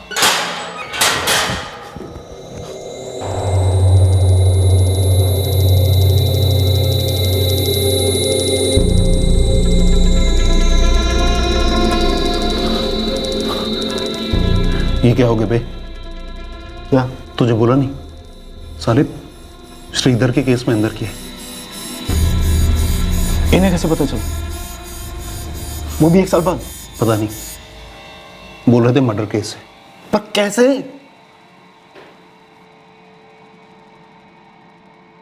सर हमने तो न्यूज मिलते ही बोला था, ये एक्सीडेंट हो ही नहीं सकता।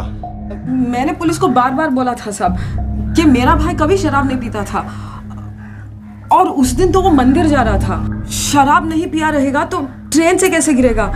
बात कुछ और ही थी साहब, हमने बोला था। बात कुछ और थी जरूर, पर आप लोगों ने उस बात का पता लगाने पर खास जोर नहीं दिया। ऐसा क्यों? थोड़ा अजीब नहीं लगता? क्या बोल रही हैं मैडम आप उस वाले पुलिस ऑफिसर से पूछिए ना सर। पहले आप बताइए ना मैडम, क्या हुआ था मेरे भाई के साथ? किसने मार डाला मेरे श्रीधर को? आप लोगों को क्या पता चला है? काफी कुछ पता चला है और काफी कुछ पता चलना भी बाकी है। जैसे कि एक बात पता चली कि श्रीधर को मारने वाले रातों रात लखपति बन गए। जैसे आप लोग बन गए श्रीधर के मर्डर के बाद। कहाँ ये बड़ी कोठी और कहाँ वो चौल का छोटा सा घर? अरविंद, तुम्हारे तो अब खुद की बाकायदा फर्नीचर की दुकान है। 6 महीने में इतनी तरक्की कैसे? हम लोग पहले से ही पैसे बचा रहे थे मैडम, और सब सही जगह इन्वेस्ट किए थे बस। मर्डर में कितना इन्वेस्ट किया था अरविंद? क्या कह रहे हैं सर ये आप? यही कि तुम्हारे साले श्रीधर रंगा के मर्डर पे तुमने कितना इन्वेस्ट किया था, जिसके चलते बताओ रिटर्न्स मरवाने वाले और मारने वाले लखपति बन गए, शायद करोड़पति बन गए। ऊपर से लेके नीचे तक ये केस एक क्लासिक केस था इन्वेस्टिगेशन में लापरवाही का। ये मर्डर कभी डिटेक्ट ही नहीं होता, श्रीधर के मुजरिम कभी पकड़े ही नहीं जाते, क्योंकि प्राइमरी लेवल पर इन्वेस्टिगेशन इतनी कमजोर थी, निकम्मी थी, कि इस केस के रूट तक जाने की कोशिश भी नहीं की गई थी। सभी ने इस मर्डर से इतने सारे पैसे कमाए। सर, श्रीधर तो गरीब था। एक गरीब लड़के के मर्डर से लाखों रुपए कहां से मिले? ये केस एक गरीब लड़के के मर्डर वाला केस था ही नहीं। दरअसल इस केस में एक बीमार आदमी की घटती जिंदगी को बड़ी बेदर्दी से निशाना बनाया गया था। क्या मतलब रवि? समझा नहीं मैं। यार तेरा ये जो साला है ना, काम कम कर पाता है, बहुत स्लो है यार। इसकी हालत ख़राब है। श्रीधर गीता के मामा का लड़का है। इसके माँ बाप के जाने के बाद गीता ही इसकी माँ बनी और गीता ही इसकी बाप। फिर गीता के माँ बाप भी जल्दी गुजर गए। जब हमारी शादी हुई तो फिर गीता इसे अपने साथ ही ले आई। दोनों बहुत प्यार करते हैं हम इससे। लड़का बहुत अच्छा है यार, दुख होता है। क्या हुआ इसको? HIV पॉजिटिव है।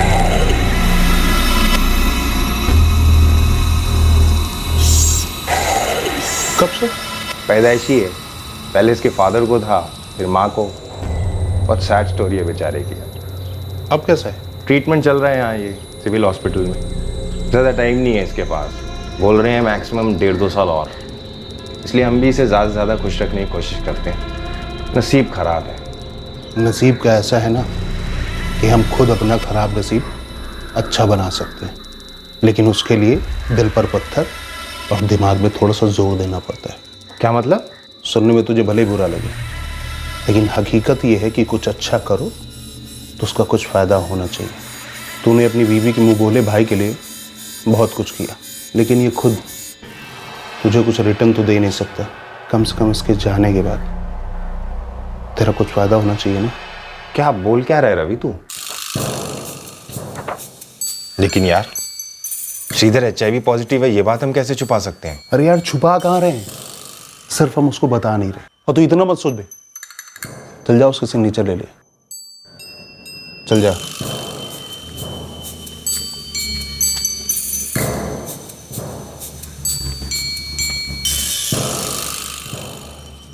अरविंद, ये क्या कर रहे हो? श्रीधर की इंश्योरेंस पॉलिसी निकलवाई तुमने? हाँ। पर कैसे? उसे तो HIV है।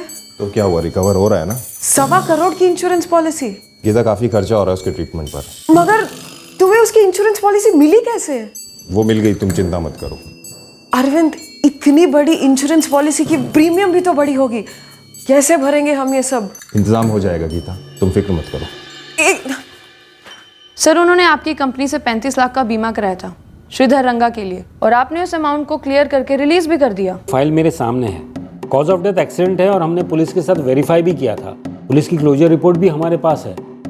गलत क्या किया हमने? गलती आपकी हुई है श्रीधर रंगा के इंश्योरेंस एप्लीकेशन को पास करने में। सर, ये क्या कह रही हैं आप? मैं ये कह रही हूँ सर कि श्रीधर रंगा का असली नाम श्रीधर रंगा नहीं है, श्रीधर अंजया है वो। इस झूठ से शुरू होते हुए उसके बारे में सबमिट किया गया हर एक डॉक्यूमेंट फर्जी है। ये कैसे हो सकता है? अभी 6 महीने पहले हमने श्रीधर रंगा की नॉमिनी गीता मुदिराज को पॉलिसी की 35 लाख रुपए की रकम और bonus full and final handover कर दिया था। क्या आपको पता था श्रीधर को HIV है? आपने चेक किया था?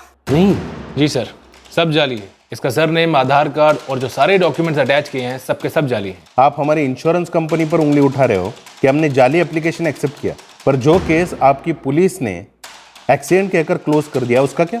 सर, कोई उंगलियां नहीं उठा रहे हैं, बस आपको जानकारी दे रहे हैं कि आपने जो 50 लाख प्लस बोनस रिलीज किया है गीता मुदिराज को, जो कि नॉमिनी थी श्रीधर रंगा की। वो श्रीधर रंगा एक्चुअल में श्रीधर अंजया है और उसका एक्सीडेंट नहीं हुआ बल्कि मर्डर हुआ, और वो HIV का पेशेंट था। इतना बड़ा फ्रॉड हो गया? फ्रॉड हुआ नहीं है, बल्कि लापरवाही की वजह से होने दिया गया है। फोर्जरी क्यों की थी? ताकि श्रीधर का असली बैकग्राउंड इंश्योरेंस कंपनी को पता ना चले, बराबर ना? सर ये सब रवि ने किया है, ये सारा आइडिया उसी का है। अरे यार तू कब से HIV पॉजिटिव का राग सुना रहा है? अरे HIV पॉजिटिव श्रीधर अंजया है, श्रीधर रंगा नहीं है। इस बात को तू समझ ले। इंश्योरेंस कंपनी बैकग्राउंड की डिटेल चेकिंग करती है, 100% करती है यार। इस केस में 100% नहीं करेगी, क्योंकि इन बड़ी बड़ी कंपनियों को ना बड़े प्रीमियम से मतलब होता है और किसी से कुछ लेना देना नहीं होता है। और वैसे भी जो सारे पेपर बन रहे हैं वो श्रीधर रंगा के नाम पे बन रहे हैं, जो ऑन पेपर पूरी तरीके से HIV मुक्त है। इस बात पे कील ठोक दो मिस्त्री साहब। पर यार अरविंद, तूने तो कहा था ना कि डॉक्टर ने बोला है कि श्रीधर 1-1.5 साल से ज्यादा नहीं जिएगा। यार अब ज्यादा जी रहा है तो मैं क्या करूं? HIV की नई नई दवाइयां पेशेंट्स की जिंदगियां बढ़ा रही हैं, और मैं तो मर रहा हूं ना मोटी मोटी प्रीमियम भरते भरते। 3 पॉलिसीज 50, 40, 35 टोटल 1.25 करोड़ पे प्रीमियम भर रहा हूं। लगता है अगले प्रीमियम के लिए तो घर दुकान सब बेचना पड़ेगा, पैसे है ही नहीं मेरे पास। इतना सारा और इतना बड़ा इंश्योरेंस लेने का मतलब था कि श्रीधर को 1-1.5 साल में मुक्ति मिलेगी और हम सबको प्रसाद। उल्टा डॉक्टर तो कह रहे हैं पिछले 2 साल में श्रीधर की तबीयत कई गुना बेहतर हुई है। अब बता करूं तो मैं क्या करूं? मार डालूं? क्या करूं? अगर ये नहीं मरा ना तो ये प्रीमियम भरते भरते तू जरूर मर जाएगा, और ये 100% सच है। इससे बेहतर है ये मर जाए। वैसे मारा जा सकता है। अबे नहीं यार, वो गुस्से में कह दिया था मैंने। पिता की जान है वो, मैं ऐसा कुछ नहीं कर सकता। कर सकते हैं। गीता, तुमने अपने ममेरे भाई श्रीधर को इतने प्यार से अपने बच्चे की तरह पाला, कहाँ गई वो सारी ममता? जब तुम्हारे पति ने इतना भयंकर प्लान तुम्हारे सामने रखा, तुम्हें रत्ती भर भी बुरा नहीं लगा?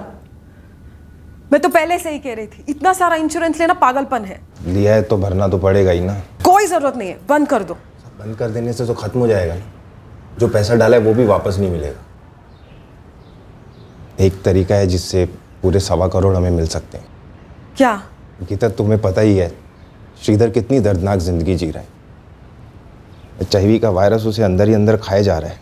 मैं उसे इस तरह पल पल मरते नहीं देख सकता। तो क्या तुम नहीं चाहती कि उसे इस दर्द से हमेशा के लिए छुटकारा मिल जाए? अरविंद, मेरे चाहने या ना चाहने से क्या होता है? हम हकीकत को तो नहीं बदल सकते ना। उसके अंदर फैली हुई HIV के वायरस को तो हम मार नहीं सकते ना।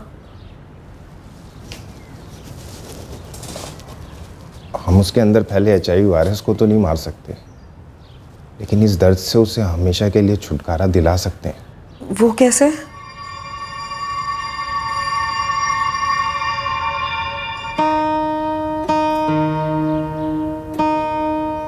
सुनने में जैसा भी लगता हो तुम्हें, पर सच ये है कि इससे श्रीधर को मुक्ति मिलेगी उसके दर्द से, और हमें गरीबी से। वैसे भी श्रीधर अब तक जिया ही क्या है, आगे भी क्या जिएगा और कितना जिएगा? हकीकत तो नहीं बदल सकती। ये मौका है गीता, एक मौका है हकीकत को बदलने का। मना मत करो। अब वक्त आ गया है कि हम श्रीधर का दर्द दूर करें, और हम नहीं करेंगे तो कौन करेगा?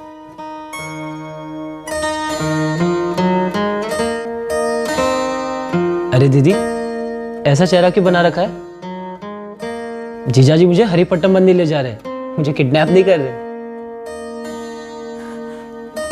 हाँ श्रीधर, संभाल के जाना। जीजू कह रही थी कि वहां जाके माथा टेकने से मेरी तबीयत और भी सुधर जाएगी। दीदी, मुझे भी और अच्छा होना है और मजबूत होना है, ताकि मैं और काम कर सकूं, आपके लिए और अरविंद जीजू के लिए कुछ कर सकूं। आप लोग ने बहुत कुछ किया है मेरे लिए। मुझे पहली बार जी कर रहा है कि जिंदगी मुझे और दिन दे और ताकत दे। दीदी, मुझे भी और जीना है, बहुत कुछ करना है। सुनो अरविंद, हमारे रेलवे स्टेशन में दाखिल होने से पहले श्रीधर को पिलाकर टाइट करने की जिम्मेदारी तुम्हारी है। लेकिन यार वो तो शराब को हाथ तक नहीं लगाता है, पिलाऊंगा कैसे उसे? कुछ भी करो भाई, उसे पिलाना जरूरी है, नहीं तो पता कैसे चलेगा कि पी के गिर गया। और तभी वो रूटीन एक्सीडेंट के जैसा लगेगा, और कभी किसी को कोई शक भी नहीं होगा। जीजा जी, मैंने कभी पिया नहीं है, मुझे पसंद नहीं है, मेरी तबीयत के लिए भी ठीक नहीं है। देख श्रीधर, वो फिल्मों में बोलते हैं ना, जिंदगी लंबी नहीं बड़ी होनी चाहिए। ये बड़ा पैग लाइफ को बड़ा बनाएगा। ये ले, गटक जाए एक झटके में, फिर देख क्या मजा आएगा। मैं हूं ना तेरे साथ। जीजू मज़ा भी आ रहा है और चक्कर भी आ रहा है। बस बस और नहीं पीऊंगा, सब दो दो दिखाई दे रहा है। अरे अभी तो बहुत कुछ देखना है तुझे, और हवा में भी तोड़ना है। ऐसा मजा दोबारा नहीं आएगा। ये ले, गटक जा, चल।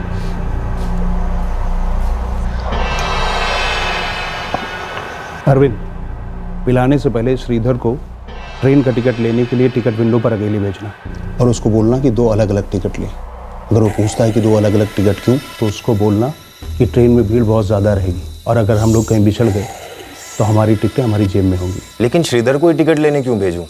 और 2 अलग अलग टिकट क्यों? ताकि हम में से किसी को कोई भी कहीं भी पहचान न सके। और 2 अलग अलग टिकट लेने का मतलब है कि श्रीधर अकेले सफ़र कर रहा था।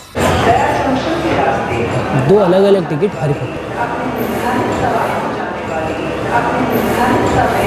अरविंद, लोकेश, गंगा और मैं तीनों अलग अलग आएंगे ताकि कोई भी हमें एक साथ देख ना पाए। वैसे तो केस एक्सीडेंट का होगा और वैसे ही क्लोज होगा, लेकिन चांस नहीं लेना है।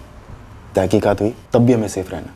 रेलवे स्टेशन के कोने कोने में सीसीटीवी है, पुलिस एक बार तो चेक करेगी करेगी, इसलिए उन्हें बिल्कुल दिखना नहीं चाहिए कि वो किसके साथ है और किससे बात कर रहा है।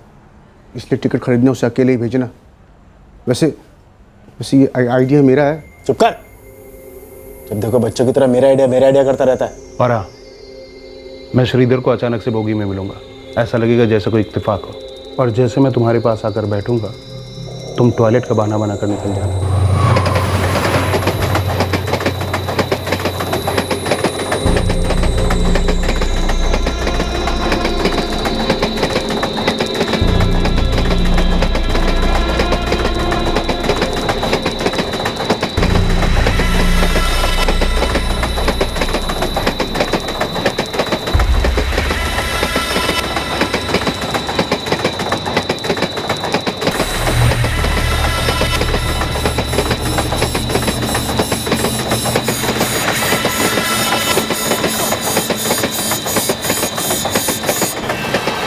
अरे श्रीधर, हाँ श्रीधर, अरे कहाँ जा रहे हो तुम? अरे रवि अन्ना, आप यहाँ, आप कहाँ जा रहे हैं? अरे मैं ये सलवापट तक जा रहा हूँ, अपनी ससुराल। मैं और अरविंद जीजू हरिपट्टम जा रहे हैं दर्शन के लिए। अरे वाह, बहुत अच्छी बात है। कुछ हमारे लिए भी प्रार्थना कर देना। अरे जरूर जरूर।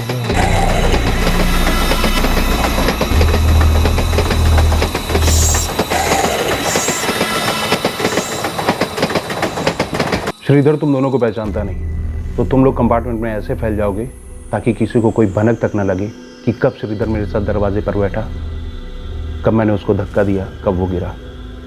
समझ गए तुम लोग?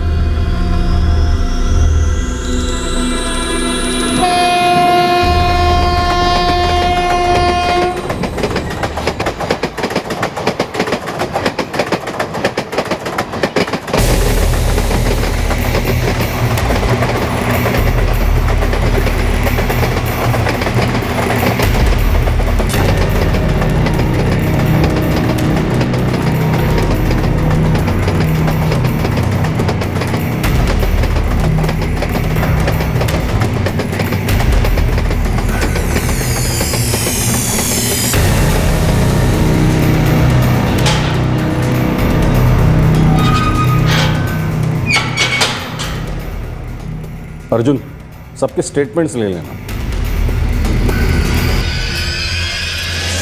ये यार, आप लोग मुझे क्यों पकड़ रहे हैं? चीटिंग तो मेरे साथ हुई है। अरे भाई, तू यहाँ और इतने अच्छे कपड़े पहनकर यहाँ क्या कर रहा है? लोकेश, किसी मासूम को इतनी क्रूरता से मारने की सोच को आइडिया नहीं कहते, उसे साजिश कहते हैं। चीटिंग तुम्हारे साथ नहीं हुई, बल्कि श्रीधर के साथ हुई थी। इस कत्ल में तुम भी इतने जिम्मेदार हो जितने रविकांत नागार्जुना, गंगा रेड्डी और अरविंद मुदिराज। ये हवलदार साहब, ये आदमी यही काम करता है क्या? अरे ये तो मेरे साथ बैठ के शराब पीता था। ए भाई,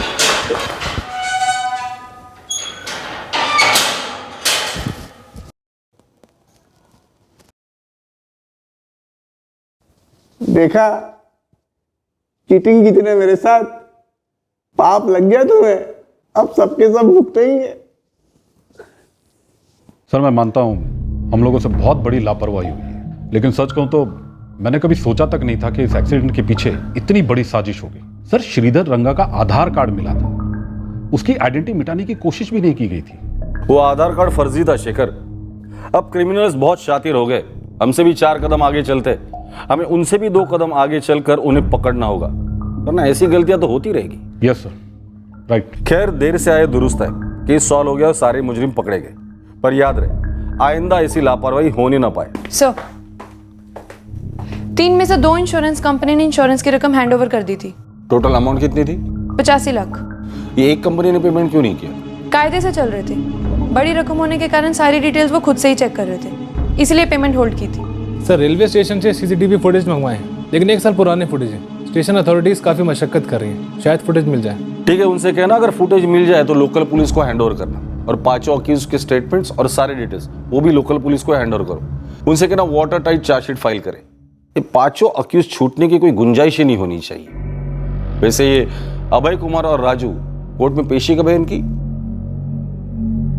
एक चोरी की छोटी सी टिप ऑफ ने इतने बड़े केस को क्रैक करवाया। एक ऐसा केस जो 1 साल पहले एक्सीडेंट केस करार देकर क्लोज कर दिया गया था, और इंश्योरेंस का मेजर हिस्सा भी क्लेम हो चुका था। एक छोटी सी खबर ने एक संगीन जुर्म को परफेक्ट क्राइम होते होते रोक दिया। पर इंश्योरेंस कंपनीज, वो भी 3 में से 2, इतनी केयरलेस होंगी, इतनी बड़ी गलतियां करेंगी, ये तो बहुत शॉकिंग है। फ्रैंकली इस केस में कई गलतियां हुई, बड़ी सीरियस गलतियां जो एक परफेक्ट क्राइम के लिए जिम्मेदार हो सकती थी। पर आज हम लोग ये केस यहां डिस्कस कर रहे हैं क्योंकि एक परफेक्ट क्राइम नहीं हुआ और ये केस एक स्टडी केस बन गया।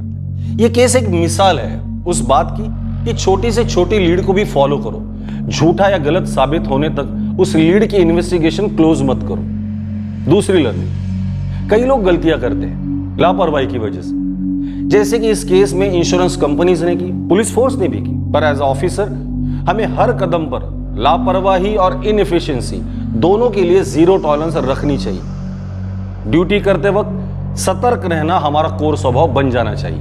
अरविंद मुदिराज, उसकी पत्नी गीता मुदिराज, रविकांत, गंगा और लोकेश को आईपीसी की धारा 302 के तहत कत्ल के लिए, धारा 420 के तहत चीटिंग और फ्रॉड के लिए और धारा 120B के तहत क्रिमिनल कॉन्स्पिरेसी के लिए गिरफ्तार किया गया है। फ्रॉड से हासिल किए गए पैसों से खरीदे गए सारे असेट्स कोर्ट के ऑर्डर्स पर सील कर दिए गए हैं। क्राइम पेट्रोल्स के और भी दिलचस्प कहानी देखने के लिए हमारे चैनल को सब्सक्राइब करें और बेल आइकॉन दबाना न भूलें।